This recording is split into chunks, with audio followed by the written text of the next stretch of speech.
Hello, ladies and gentlemen. Welcome to episode 2 of PGM India Mutual Fund presents Live Mint, Amend, Adjust, and Adapt. This is a series of high-powered discussions and analysis where we're trying to look at various success mantras in what is likely to be the new normal in the post-COVID world. Now, I'm Vikram Chandra, founder of Heritage. Today, we're going to be looking at the topic of health and well-being. And obviously, in the middle of coronavirus, I think all of us are thinking about our health a lot more than we ever really want to be doing.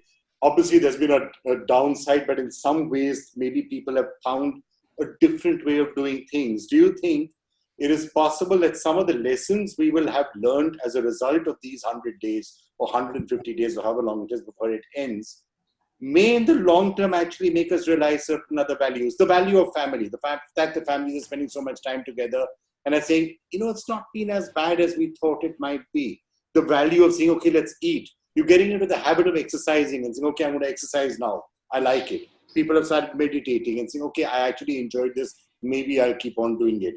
Actually, as Ajita was saying, I really didn't enjoy the amount of traveling that I was doing in all those fights I was taking, and can I avoid this? Is that possible that at the end of the day, we will learn lessons about ourselves and the world that paradoxically may end up making us happier or more mentally stable people? The tricky question, and it's tough to say. It depends on how long it lasts, how many days we're locked down for, and just how bad the pandemic gets, I guess. Two sides to it. There is no doubt about the fact that we have learned, whether we like to learn or not, but we have learned. We have learned minimalistic living. We have learned the value of connections and family. We have learned that we can manage ourselves with a lot less than what we thought we could. All that is true.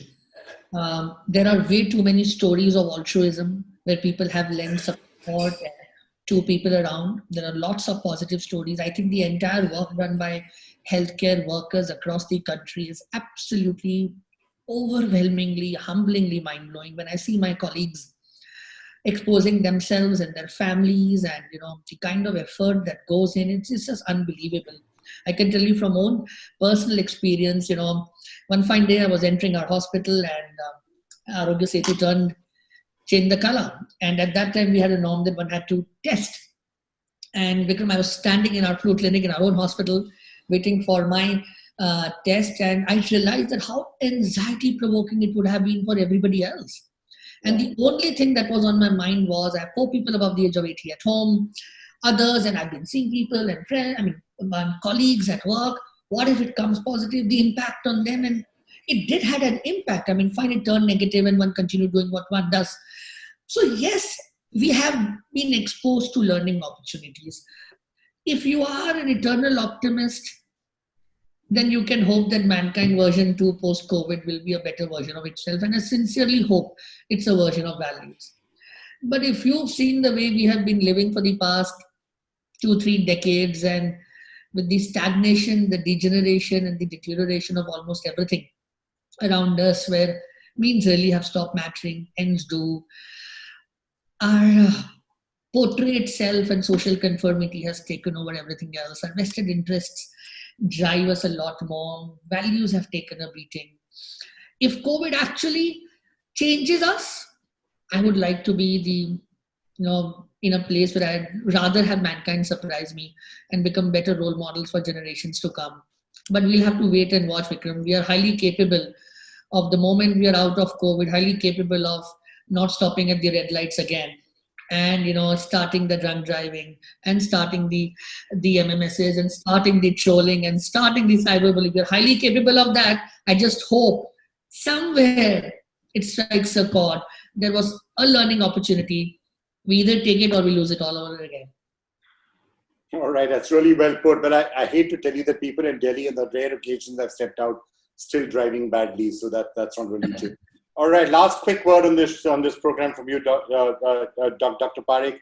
One mantra for mental well-being to follow for the next 1 month or 2 months.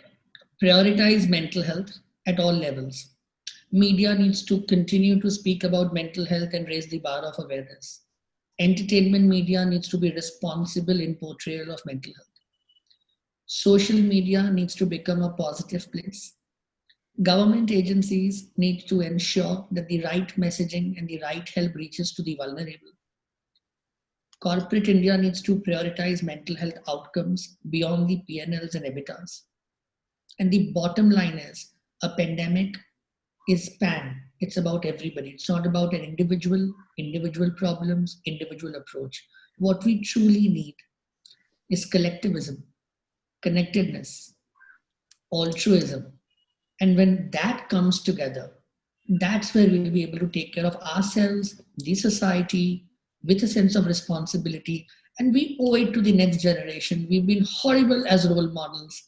This is one opportunity to show paths to the youth, or just let them take it forward so that they do a better job than what we've been doing all these years.